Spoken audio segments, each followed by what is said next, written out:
Тусгаар тогтнолоо баттгах дотоод гадаад байдлаа бэхжүүлэхийн тулд хэрэгжүүлсэн үйл ажиллагааг нь дурдах юм бол цагаатны цэргээс улс орноо бүрэн чөлөөлөх тэмцлийг энэ тэргуунд явуулсан байжээдэг. Монгол Ардын Журамт цэрэг болон зөвлөлтийн Улаан армийн хамт 1921 оны 8 дугаар сард улс орны төв хэсгийг 11-р сар хүртэл 100 хязгаарыг 22 оны их гэхэд баруун хязгаарыг тус бүр бүрэн чөлөөлсөн. 1921 оны намар Хасбаатар Дамгдорж нар Толб нуур хэмээх газар 42 хоног бүслэгдэн байлдсан нь тэр үеийн хамгийн хүнд бэрх тулаан байсан гэж үздэг. Зөвхөн Орос улсын цэрэг 1925 он хүртэл нэг Монгол байрлаж эдгээр тулдаануудыг хийсэн байдаг бахнэ. 1921 оны 9-р сарын 10-наас 14-нд Монгол Ардын засгийн газраас дэлхийн олон улсад хандан хэмжээд цаазат хаант Монгол улс байгуулагдсныг зарлан мэдэгдэж найрамдалт харилцаа тогтоох хүсэлтэй байгаагаа илэрхийлсэн. Данзан тэргүүтээ төлөөлөгчид Москвад айлчилж 1921 оны 11 сарын 5-нд Монгол улс Зөвлөлт Орос улстай найрамдлын гэрээ байгуулсан. Гэвч Зөвлөлт Орос улсын байр суурь нь Монголыг улс төр эдийн засгийн байгууллагын хувьд зөвлөлт маягийн хэлбэрт оруулах хуулбарлах энэ бодлогыг баримталсан байдаг. Дундад эргийн улсын байр суурь нь Монголын тусгаар тогтнолыг эрс эсэргүүцэж өөрийн бүрэлдэхүүн хэсэг гэх үзлийг баримталсаар байсан.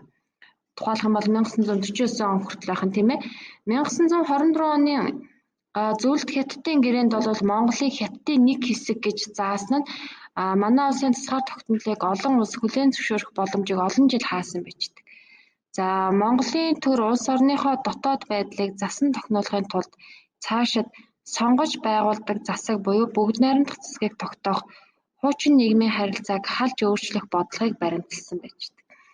Ерөнхий сайд бодоо бол хэмжээд цаазат буюу үндсэн хуульд хаант төрийг илүү тохиромжтой гэх үзлийг тухайн үед баримталж ийсэн байна. 1921 оны намар улсын их хуралдах хүртэл ажиллах олонний төлөөллийн байгууллага болох улсын төр цагийн хурлыг байгуулсан нь бодлого шийдвэрийг боловсруулах зөвлөх эрхтэй байгууллага болсон байждаг. Улсын төр цагийн хурал нь нийгмийн бүх давхаргыг анги ялгарлахгүйгээр хамарч засгийн газрын өдөр тутмын ажлыг олонний хүсэл эрмэлзэлд нийцүүлэн явуулахад туслах өргөн ардчлалын зарчмыг үндэс болгосон төрийн байгууллага тухайн үедээ бий болсон гэж түүхэндээ тэмдэглэн үздэг байна. Үндсэн хууль батлах хүртэл Богдхан ба Ардын засгийн газрын хоорондын харилцааг зохицуулах Тангаргийн гэрээг 1921 оны 11 сарын 1-нд байгуулсан.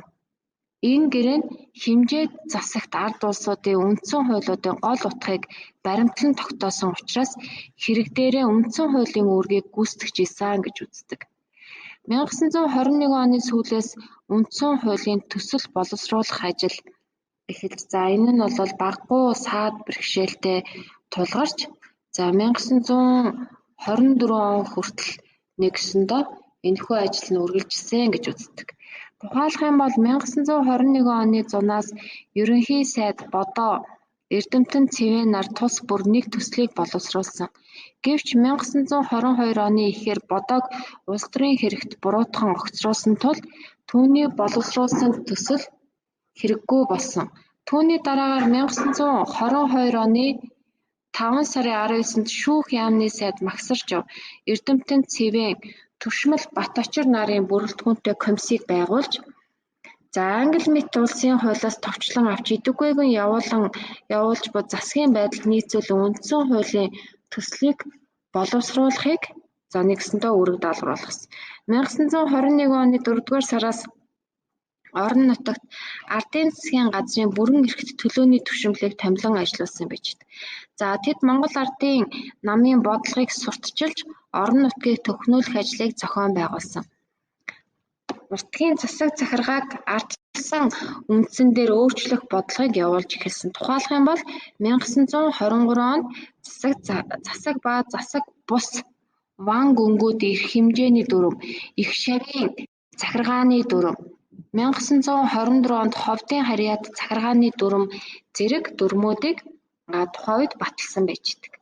Нийгэм эдийн засгийн хүрээнд хийх ардчилсан өөрчлөлтийн хамгийн гол зорилт нь хуучин нийгмийн харилцааг халах явдал гэж тухайн үед үзэжсэн. 1922 оны 1 сарын 25-нд эзэн хамжлагын харилцааг халах шийдвэр гаргаж 5 дугаар сарын 5-нд ноёд тайж нарын хамжлага захирах эрхийн тамгыг хураан авсан. За ард олныг нийгмийн хүлээс ноёдын мэдлээс салгаж чөлөөсөн нь тухайн үед маш том ардчилсан өөрчлөлт байсан гэж үздэг.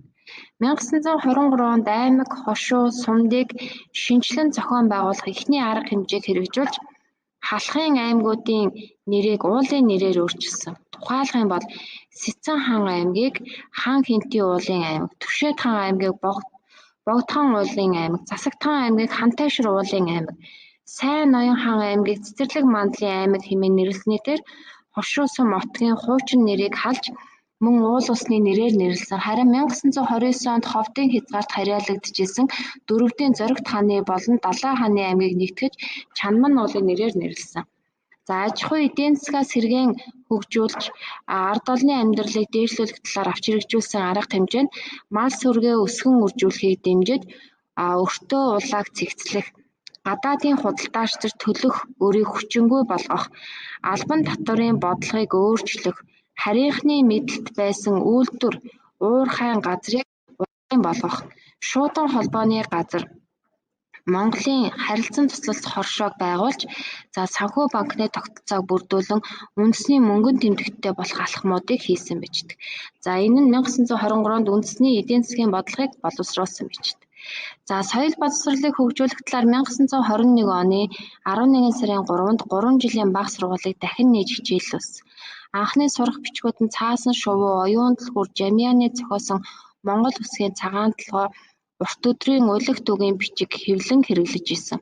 1921 онд бага дунд сургуулийн танхимын дүрмийг батлан гаргаж, дотоод яамд сургуулийн хилтэс байгуулан сургуулийн хэргийг хариуцуулсан.